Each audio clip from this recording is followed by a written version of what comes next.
सो दोस्तों welcome back मेरे गान फारू एनिमे का राइजिंग होगा शील्ड हीरो। और आज हम इसकी सीजन 1 की एपिसोड 12 को कवर करने वाले हैं। और अगर इसकी बाकी एपिसोड्स नहीं देखी तो मेरे चैनल पे जाकर देख लेना, वरना मैं डिस्क्रिप्शन में भी लिंक दे दूंगा। तो जिस तरह हमने पिछली एपिसोड में देखा था कि एक जवान लड़की आसमान में से एंट्री मारती है और इस सोल मोस्टर को अपने फर्स्ट ही अटैक में मार देती है। ये देखकर तो भाई सभी लोगों की फटी हुई थी कि भाई ये कौन है और इसने अपने फर्स्ट ही अटैक में इसको मार दिया। और दूसरी तरफ ग्लासेस अपना इंट्रोडक्शन करवाती है और नाफामी को कहती है कि तुम मुझे अपना एनिमी कंसीडर कर सकते हो, बस अभी मैं माइंड नहीं करूंगी। तो क्या हम शुरू करें?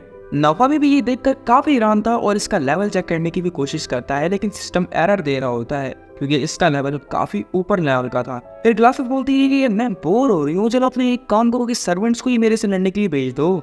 और ऐसा बोलता है कि क्या हम और नाफामी के सर्वेंट्स? तेरा दिमाग तो सही है। और फिर ये छोटे बच्चों की तरह रोने लगते हैं और अब फिर अपने मोस्ट स्ट्रॉन्गेस्ट अटैक करते हैं, लेकिन ग्लासेस का इन अटैक्स का कुछ भी असर नहीं होता। इस टाइम पे ग्लासेस बोलती है कि अब मेरी बारी है और ग्लासेस विंड मैजिक को यूज करके मोरियासु और बाकी तमाम हीरोज को दूर जाकर गिरा देती है। ये बात तो साफ साफ थी कि जो बंदे एक सोल मॉन्स्टर को नहीं मार पाए वो ग्लासेस जैसे बंदे को मार पाएंगे। फिर ग्लासेस ने ये पास आकर बोलती है कि चलो अब तुम्हारी बारी है। फिर नाफामी एक पोशन को पी लेता है जिसकी वजह से नाफामी की फिजिकल स्ट्रेंथ काफी बढ़ जाती है। दूसरी तरफ ग्लासेस बोलती है कि चलो नाफामी तुम मुझे ज्यादा इंतजार तो मत कराओ ना।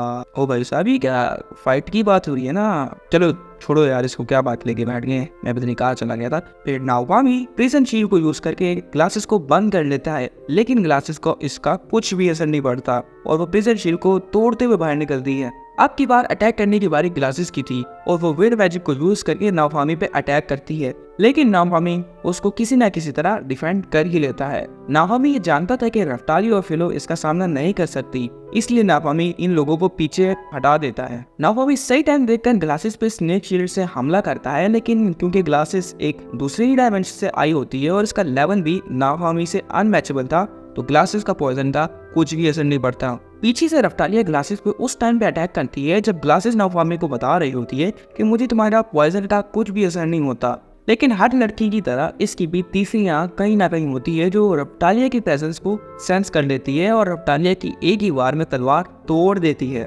डिस्क्लेमर, यहाँ पे मुझे बात याद आई कि भाई जितनी भी लड़कियां जो देख रही हैं इस वीडियो को, एक बात क्लियर कर दूं कि लड़कियों की तीसरी आंख नहीं होती है, इसका मतलब होता है कि फ्यूचर प्रेडिक्शन वो अच्छा कर लेती हैं, ठीक है ना। ये मैं आपकी तारीफ कर रहा था, नेगेटिव में मत लेना, पता चला कि मुझे कमेंट में गालियां मार रही हूँ। तो चलो दोस्तों फिर बैक टू बैक टॉपिक पे आते हैं कि रफ्तालिया की तलवार टूटने के बाद ग्लासेस को काफी गुस्सा आता है और वो नाफामी पे विंड मैजिक से अटैक करती है, लेकिन नाफामी सही टाइम देखकर अपनी प्रिजन शील्ड को एक्टिवेट कर लेता है, जिससे नाफामी फिल और रफ्तालिया को बचा लेता है। दूसरी तरफ से ग्लासेस बोलती है कि क्या बात है नाफामी, तुम अभी तक अपनी दोनों टांगों पे खड़े हो। Wait a minute, glasses sister, उसने अपनी दोनों टांगों पे ही खड़ा होना है ना, मर्द की तीसरी टांग तो नहीं होती जिस पे वो खड़ा हो। यार चलो छोड़ो यार। ग्लासेस बोलती है कि क्या तुम मुझ पे अपनी फ्लेम शील्ड यूज नहीं करोगे।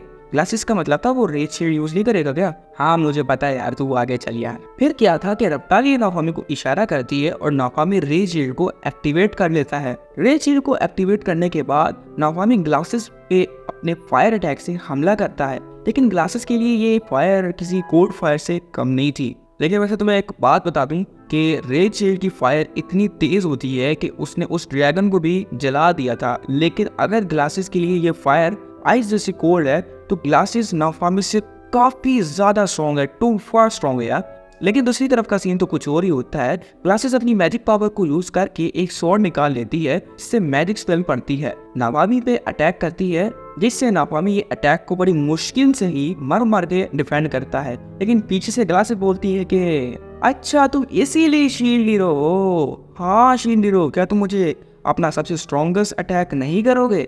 नाफामी कहता है कि जैसे तुम्हारी मर्जी, और नाफामी प्रिजन शील्ड, चेन शील्ड और आयरन शील्ड को दोबारा से कंबाइन करके ग्लासेस पे अटैक करता है। फिर से ही वो सारा कुछ दोहराया जाता है कि आसमान का रंग चेंज होता है और आसमान में से आयरन मेडन निकलता है। नाफामी प्रिजन शील्ड को आयरन मेडन में डालता है और आयरन गेट्स बंद कर देता है, लेकिन ग्लासेस आयरन मेडन को तोड़ते हुए निकलती है जैसे उसके लिए ये कोई मजाक हो। अब नाफामी को ये समझ आ गया था कि वो ग्लासेस का सामना नहीं कर सकता। फिर नाफामी रफ्तालिया को कहता है कि जब मैं बोलूंगा तुमने लाइटिंग मैजिक यूज करना है। जैसे ही ग्लासेस अपना नेक्स्ट अटैक करने वाली होती है कि रफ्तालिया लाइटिंग मैजिक यूज करके ग्लासेस को थोड़ी देर के लिए ब्लाइंड कर देती है। फिर नाफामी और रफ्तालिया फिलो पे बैठकर उधर से भाग जाते हैं। ग्लासेस इनको देखकर बोलती है कि देखो बच्चे भाग रहे हैं, और गुस्से में आकर नाफामी पे हमला करना शुरू कर देती है।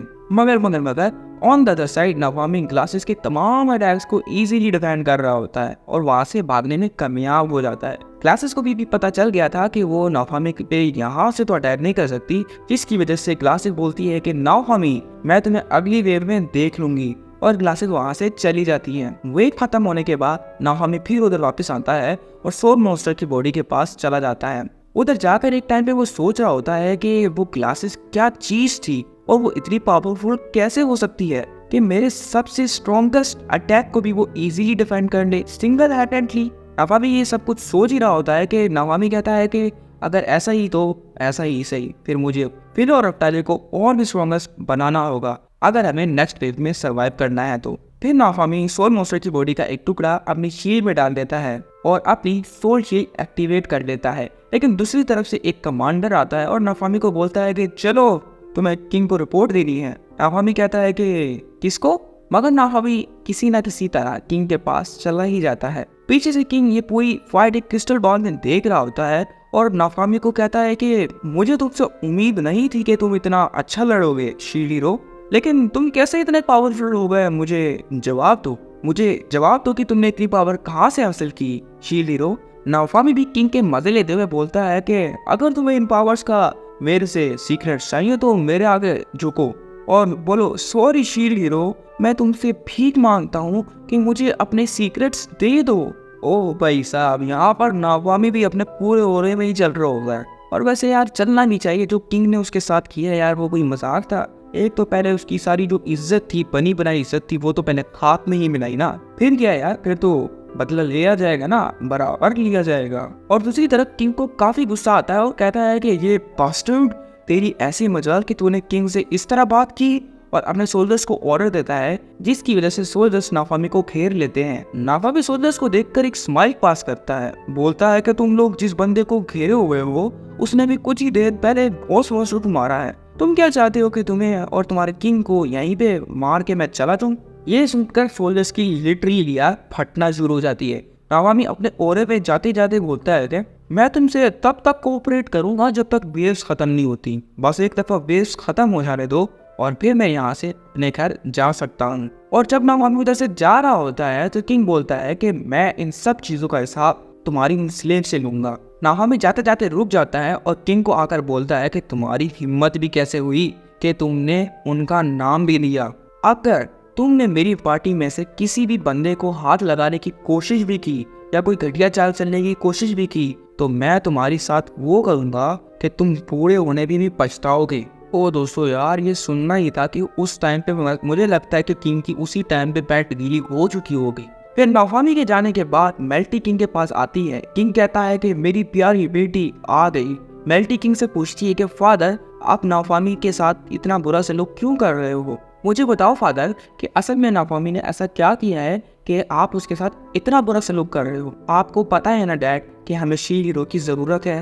लेकिन एक बात मैं आपको बता दूं, असल में किंग के साथ पास्ट में कुछ ऐसा हुआ था कि जिसमें शील्ड हीरो भी ऐड था, जिसकी वजह से किंग इस न्यू शील्ड हीरो को भी अपना दुश्मन समझ बैठता है। जिसकी वजह से किंग गुस्से में आके बोलता है कि मैं नहीं चाहता कि मैं दोबारा से अपनी फैमिली को खो दूं।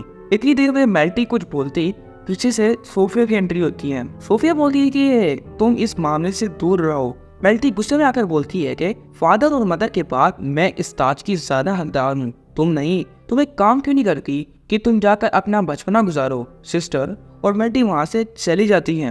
आउच आउच आउच यार, शायद सोफिया को ये बात ज्यादा ही चुभी होगी। But on the other side नाफामी किंग से मुलाकात करने के बाद एनेट की वेपन शॉप में जाता है, जिधर एनेट नाफामी से बोलता है कि क्या हुआ नाफामी, तुमने रफ्तालिया फिलो की क्लासेस अपग्रेड नहीं करवाई? नाफामी कहता है कि हाँ मैंने तो करवानी है, इसलिए मैं सोच रहा हूँ कि सेल्वेट या शील्ड फ्रीडम में चला जाऊँ। बॉस नाफामी को मशवरा देता है कि तुम्हारे लिए बेहतर तो है कि तुम शील्ड फ्रीडम में चले जाओ। नाफामी कहता है कि हाँ मैं भी यही सोच रहा हूँ, और फिर नाफामी रफ्तालिया फिलो शील्ड फ्रीडम की तरफ जाने का प्लान बनाते हैं और अपना सफर शुरू करते हैं। बॉस जाने से पहले नाफामी रफ्तालिया फिलो को गिफ्ट देता है, जिसमें रफ्तालिया को 2 शॉट्स देता है, जिसमें से एक इनविजिबल और दूसरी नॉर्मल शॉट होती है। फिलो की पंचिंग एबिलिटीज को देखते हुए फिलो को ग्लव्स और नाफामी के लिए शील्ड को एनालाइज करने के लिए शील्ड स्टोन का कवर देता है। उसके बाद नाफामी एक जगह रुका होता है और ड्रिंक को पी रहा होता है कि मेल्टी अपने सोल्जर्स के साथ नाफामी के पास आती है और कहती है कि किंग ने जो कुछ भी तुम्हारे साथ किया है मैं उसके लिए माफी मांगती हूँ। लेकिन नाफामी मेल्टी की माफी रिफ्यूज कर देता है। मेल्टी दोबारा माफी मांगती है और कहती है कि सर शील्ड हीरो आप मेरे साथ चलें और किंग से माफी मांग लें, ताकि हम नेक्स्ट ट्रिप आने से पहले कुछ तैयारियां कर लें। नाफामी जाने से इनकार कर देता है। मेल्टी को काफी गुस्सा आता है और नाफामी से कहती है कि तुम और फादर एक जैसे हो, तुम दोनों ही मतलबी हो। इतनी ही देर में नाफामी की नजर मेल्टी के सोल्जर्स पे पड़ती है, जिनके पास एक क्रिस्टल बॉल होती है, और दूसरी तरफ एक सोल्जर पीछे से भागकर मेल्टी में हमला करने के लिए आता है। लेकिन नाफामी मेल्टी को शील्ड की मदद से प्रोटेक्ट कर लेता है और बचा लेता है। लेकिन दोस्तों मुझे एक बात समझ नहीं आ रही कि ये मेल्टी के सोल्जर्स मेल्टी पे क्यों हमला कर रहे हैं। इसका साफ साफ मतलब है कोई मेल्टी को मारना चाहता है ताकि मेल्टी के मरने के बाद नेक्स्ट रूलर वो बच जाए, और शायद और कोई नहीं सूफिया हो सकती है। लेकिन ये सारी मेरी थॉट्स हैं, और अगर आप जानना चाहते हो कि ये हमला किसने करवाया है तो नेक्स्ट एपिसोड जरूर देखना, क्योंकि ये एपिसोड यहीं पे खत्म हो जाती है। और अगर वीडियो अच्छी लगी हो तो वीडियो को लाइक करके नीचे दिए गए घंटी के बेल आइकन को एक लात मार के सब्सक्राइब बटन को क्लिक करके यहाँ से चले जाना। मैं मिलता हूँ तुम लोगों को किसी और दिन किसी और वीडियो के साथ, तो तब तक के लिए मेरी जान छोड़ो। मिलते हैं शील्ड हीरो की नेक्स्ट एपिसोड में। बाय।